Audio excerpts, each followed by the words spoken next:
Good afternoon, everybody. Today is the 7th of June, and I'm going to step away from my normal. I'm not going to talk about any individual case or anything that we've actually been talking about. In today's video, what I am going to discuss is the rise in family murder suicides and why these tragedies feel like they're happening more frequently. This isn't about one specific case. It's about the world we've been living in since about 2020 and the pressure that never fully went away.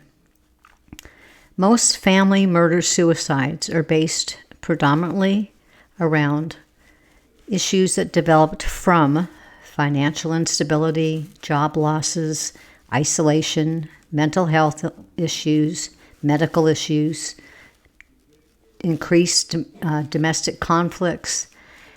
And I started thinking about some things, and I went back and looked at what the stats were on family murder situations. And I found that there have always been a lot of family murders, and we just did not hear about a lot of them. The media now will post and make comments and report on several of them. And so we are getting more knowledge about them than we have in the past. However, in 2020, 2021 to current day, they have jumped approximately 32%. That's a big jump. That's a huge jump, actually. So I went back to when it first started changing, which was around 2020. And I came up with what I think might be a theory, possibly, and I may be completely off base with this, because the underlying factor to me is anybody that commits these types of crimes, they're not mentally stable to begin with, period. But what pushes them to this point? And a lot of what I've read and researched, it's control. And if they don't have control of everything in their life, and most of these cases in the past have been done predominantly by fathers. We are seeing more mothers that are doing these types of situations with family murder suicides, but it is 97% mostly men. And with men, if you think about it, back to the old days, men were the providers. They were the ones that everybody looked up to in the family. They were supposed to be strong and stable and provide security. And over the years, things have definitely changed. Now we've got mothers and fathers both working, both making good incomes.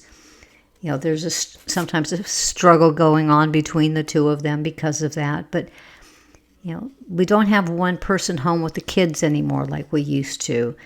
Things have changed. And with change comes more changes. And maybe it has put some more additional stress on fathers than they had at another time period. I would think with having two people working in the household, more income coming in, that might have relieved some of that stress, but I don't think that's the case. So when I checked back a little bit further, I realized that we had some really significant changes that happened during this time period when these cases started to increase. So if you take the factor that I did of it being predominantly men that are committing these crimes, they are fathers. They're killing their spouse, their children, and then they take their own life. And I know this is a really disturbing conversation, but I think it's one that was worth reporting on. What I have found is we had some real significant changes over the last 5-6 years. So I'm going to report over the past few years and start off right there. It has felt like we're hearing more and more about these cases where a parent kills their family and then takes their own life.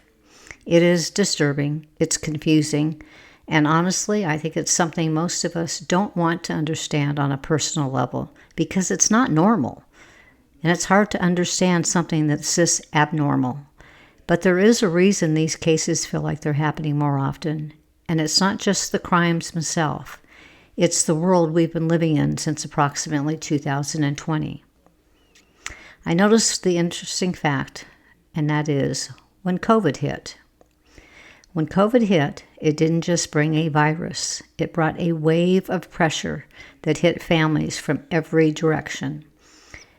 People lost their jobs. Savings accounts disappeared. Homes were put at risk. People lost their homes. People couldn't find places to rent. Couples were locked inside together with no break. There was no escape. There was no outside support. Isolation is a terrible thing. Mental health care became harder to access at the exact moment people really and truly needed it. The stress levels went up as the isolation increased. Conflict went up. Families were fighting more. Husbands and wives, fathers with children, mothers with children. Individuals in their relationships were becoming extremely unstable. If you're already in a controlling type situation or you're already struggling, that pressure just didn't help at all. If anything, it made some people crack. It collapsed them to the core.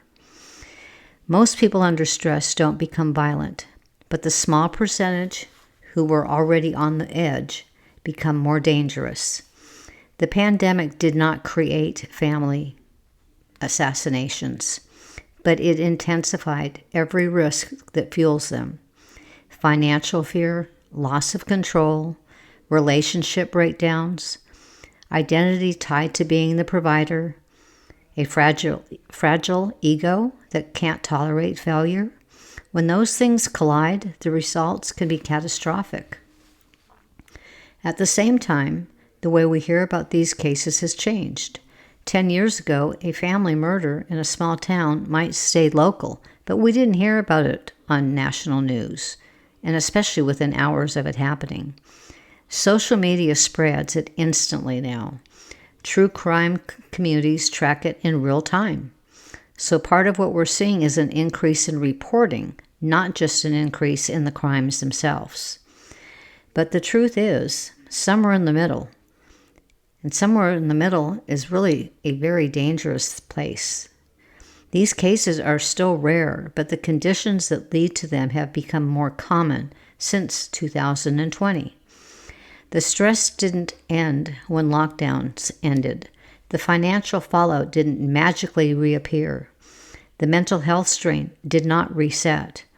We're living in the aftershocks, and some families are still today in 2026 still breaking under the weight of what had happened to them in the previous years. Many people have not regained the financial status they had, the jobs they had, the security of owning a home. Those are big issues for a lot of families. The mental health strain did not reset at all. That's why I believe that these stories feel like they're everywhere now. It's not that the world suddenly became more violent. It's that the pressure of unstable people increased. The support systems around them decreased, and the media spotlight widened them. It's a combination that makes these tragedies more visible, and in some cases, more likely. It's not something any of us want to understand on a personal level, but understanding the pattern helps us recognize that these cases don't come out of nowhere. They come from stress, isolation, and collapse, the kind of collapse that started in 2020 and has not fully healed since.